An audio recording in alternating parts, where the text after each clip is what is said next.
हमारे साथ रूस से भी इस समय एक खास मेहमान जुड़ रहे हैं। जैसे ही वो जुड़ते हैं हम आपको बताएंगे, लेकिन चूंकि रूस का जो नजरिया है और रूस में जो कारोबारी हैं इस तरह के आर्थिक प्रतिबंध के साथ वो किस तरीके से अपनी स्थिति देख रहे हैं, जैसे ही हम टीवी पर उन्हें दिखाते हैं हम उनसे जुड़ जाते हैं।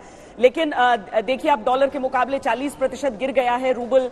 रूस पर जिस तरह के प्रतिबंध लगे हैं, स्विफ्ट का जो एक्शन हो, जो बैंकिंग प्रतिबंध है, अमेरिका के बाद रूसी बैंकों पर यूरोपियन यूनियन ने बैन लगा दिया, यूरोपीय एयर स्पेस रूस के लिए बंद कर दिए। अमरजीत सिंह है, मॉस्को से जुड़ रहे हैं हमारे साथ, ये बताया जा रहा है। अमरजीत जी, अगर मैं गलत नहीं हूं तो आप कारोबारी हैं, इस समय जो स्थिति चल रही है उसे कैसे देख रहे हैं आप? ऐसा है श्वेता जी, नमस्कार। अभी रूस में तो यहाँ पर तो शांति है, मॉस्को में पूरी शांति है, और मेरे दोस्त हैं यहाँ बहुत यूक्रेनियन एंड सब लोग रशिया को सपोर्ट कर रहे हैं। क्योंकि एक नटशेल में मैं बताता हूँ आपको कि रशिया में आज की डेट में 25 से 30 मिलियन यूक्रेनियन हैं, जिनमें से 8 से 10 मिलियन वो हैं जो यहाँ काम करते हैं एज माइग्रेंट। एथनिक यूक्रेनियंस 25 से 30 मिलियन हैं यहाँ। और जैसा इन्होंने कहा, अभी मैंने सुना हमारे गेस्ट से कि रशिया को लेट हो रहा है, वो उसके खिलाफ मतलब वो कीव खार्कोव नहीं ले पा रहा है। ऐसी कोई बात नहीं है। अगर पुतिन साहब चाहते तो एक ही दिन में ये सारा फैसला हो जाता, ये लड़ाई खत्म हो जाती। पुतिन साहब ने अपने भाषण में भी बोला कि ऐसे उनका सॉफ्ट कॉर्नर है यूक्रेनियंस के लिए, भाईचारा इन दोनों देशों का। अगर इतिहास को देखें तो ये पहले एक थे और इस देश का नाम था कीव रूस, कीव्स्काया रूस। कीव कभी राजधानी होती थी इनकी इकट्ठे।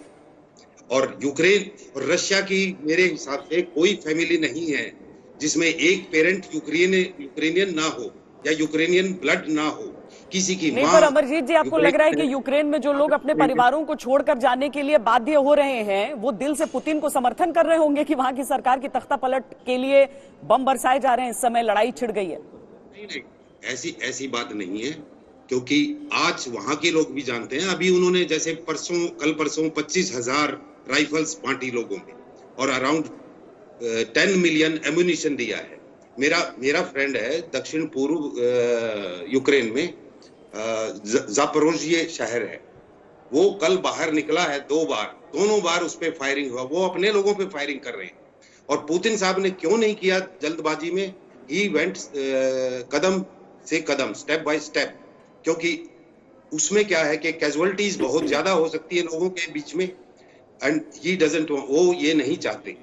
और इसलिए अब उन्होंने क्या किया कि लोगों को शील्ड बना लिया। ठीक है, उनका देश है, उन्होंने बड़ी बड़ी बिल्डिंग्स के बीच में एंटी एयरक्राफ्ट और ये मिसाइल्स लगाई हैं, गन्स लगाई हैं। तो अब आज अगर मिन्स्क में मीटिंग होती है, इसीलिए ये बार बार नेगोशिएशन के लिए कह रहे थे, पर इन्होंने कहा था कि अगर नेगोशिएशन बेलारूस में ही होगी और इसके लिए हम लड़ाई नहीं रोकेंगे। और इनकी अगर कंडीशंस नहीं मानते तो ये पूरी तरह से ऑल आउट जाएंगे इस लड़ाई में। और तब कीव को कुछ ही घंटे का काम है। अभी तक इन्होंने कि भाई सिविलियन कैजुअलिटीज ना हो, इसलिए ये शहरों में घुसे भी नहीं। अमरजीत जी, बहुत बहुत धन्यवाद। दरअसल 2 पक्ष हो जाते हैं किसी भी युद्ध में, 2 पक्ष हो जाते हैं। केवल वो 2 पक्ष नहीं जिनके बीच लड़ाई चलती रहती है, बल्कि किसी भी किस्से के 2 पक्ष हो जाते हैं।